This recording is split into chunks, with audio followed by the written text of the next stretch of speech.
Hi there, I'm here with Alasdair McCrone, who is the director of Rough Island by Nicola McCartney, and is also the artistic director of Mull Theatre, who we've been co-producing Rough Island and also Doris Dunshire with. Hi Alasdair. Hi there. How was my Gaelic pronunciation? That was pretty good about it, certainly as good as mine. Yeah, good. I'm on a steep learning curve, we all are. Yeah. I'm determined to make it right. So we're about to open Rough Island, so maybe if we kick off and Sure. tell us a bit about that play. What's it? Yeah, it's a really lovely play. It's kind of rites of passage play about four young people who are school friends. Well, three of them are school friends and one is a younger brother, and they all pitch up on a kind of tidal island on the day of Live Aid in 1985. Everyone in Britain is watching Live Aid on the TV, but for some reason they are not. They decide, for various reasons, they can't do that, and they go and listen to it on the radio on this tidal island. So it's partly set then, but also it's set almost 30 years later when three of those people return they revisit, not necessarily the place, but they revisit the thought, the idea in their minds to find out what happened on that day, because four people went to the island, three people came back. So it's that kind of thing, yeah. But I mean, that makes it sound very quick, rather depressing, but actually it's a very funny play. Yeah.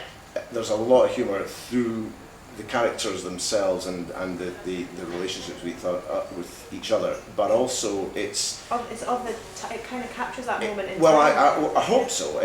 We've been very attentive to the spirit of the 80s. A lot of us involved in this can just about remember the 80s, you know, and for various reasons, good and bad, and it really does. And in fact, I think that for those of us who were probably in our teens or 20s in the 80s, it seems unbelievable that there's a lot about Live Aid and the issues that led up to that, the Ethiopian famine, and it seems incredibly current, and it's hard to believe that it is virtually 30 years since Michael Burke's report on the starvation, and it's incredible that's that all that time has gone.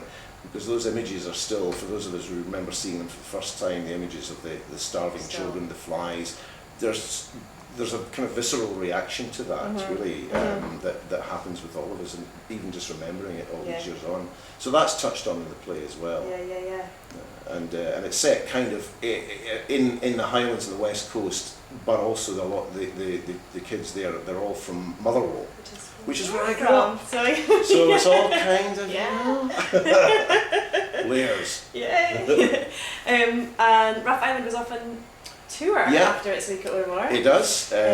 Alongside Doris Dunshire. It does. As the week after we finish here, we go back to Mull, and then the two become one, as the Spice Girls never would.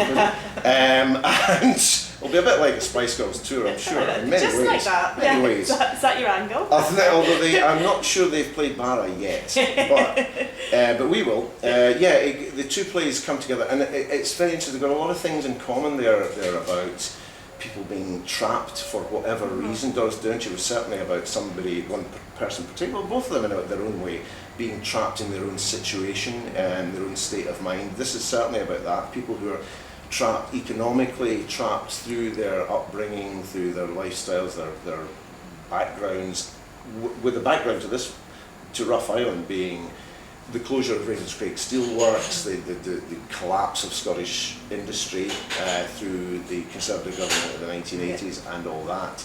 And also physically trapped. They actually are. They are literally cut off by the tide. There's a real, both places, right? Yeah. There's that. They can't get out of the situation, so they have to deal with what they have to deal with right there. Yeah. So those are the parallels, and I think they complement each other very nicely for the touring production.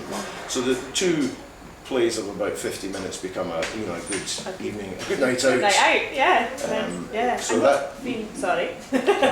what's been exciting for us is that the plays get to go out to all these different places. Absolutely, and what I think is fantastic. I mean, a couple of years ago, of course, we picked up a couple of plays that had been done here first and toured with them. So this is kind of, and obviously that was a co-production in association with Ormore Play Bang a Pint, but this is different in a way. This is creating work especially for here that then will go out. So it's a really, and it helps spread the name of what's happening here to other parts of the country. and allows us to work with another writer to create a new play, two new writers, two new plays, and a fully fledged commission to go out around the country, which is fantastic. Yeah, really brilliant. So fingers crossed for a good week. Good weather. I'm hoping for good weather. Good weather on the tour. Touring this time of year, because it is going to Barra, Skye, Lewis, Harris, all these places. The Isle of Coll. We've got a bit of a checkered history of failing to get to Coll because of storms, so fingers crossed. Fingers crossed for that. Yeah. But it's a great team we've got for this week's play. We've got a good cast. Lovely cast. Yeah. Two of them that I've worked with quite a lot, and two are new to me, which is always a nice sort of balance. And also we have our creative team. We tend to work with the same people most of the time, not all the time, but we've toured with a lot of the same stage management team for many years now, and it's fantastic, and it's great that they've been able to work and come in here and work with your people as well. And it's been a lovely morning actually, lots of people about, but relatively calm. Relatively calm, up to this point. Up to this point. So what else are you? You're a director and an actor, and you run a theatre company. So what's next on the horizon? Well, yes, it's all good. Next on the horizon, I'm going to have a wee lie down. No, we've got an incredibly busy year. The theatre company is part of a larger organisation on Mull called Comar, which also brings in the Arts Centre in Tobermory, which obviously caters for visual arts and music. We also do storytelling, dance, all sorts of things at the theatre. But we create a lot of our own work, and we tour it to theatres, not Highlands and Islands Village Halls, but also theatres all over the country. And we've got another 3 productions this year as well, which will all be touring. So we're really looking forward to that. Maybe even 4, depending on funding. We're reviving our many years ago. We did a production of Whiskey Galore, which went all over the country several times. But we've been asked to revive that again for Homecoming 2014 and Whiskey Month. Oh wow, it ticks all those boxes. We're doing that in May, and hopefully we might get a few bottles of whiskey out of that. Well, that's fingers crossed. That's going to be great. And then we've got a new play by Chris Lee, who's a writer from up in the northeast, from Murray, called The Greatest Little Republic in the World, which kind of coincides with the referendum. It'll be quite interesting. And then we're reviving a production of The Drawer Boy that we toured last year, which was great, and I acted in that, and looking forward to that going out again to theatre. So all sorts of stuff happening. So. Brilliant, exciting times. Not bad.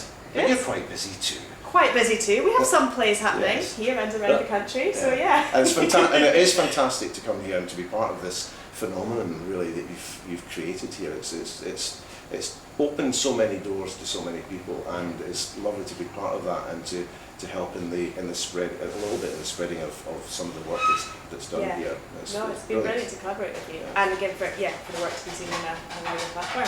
So look forward to it today. Brilliant. Fingers crossed. Thank you. Thanks.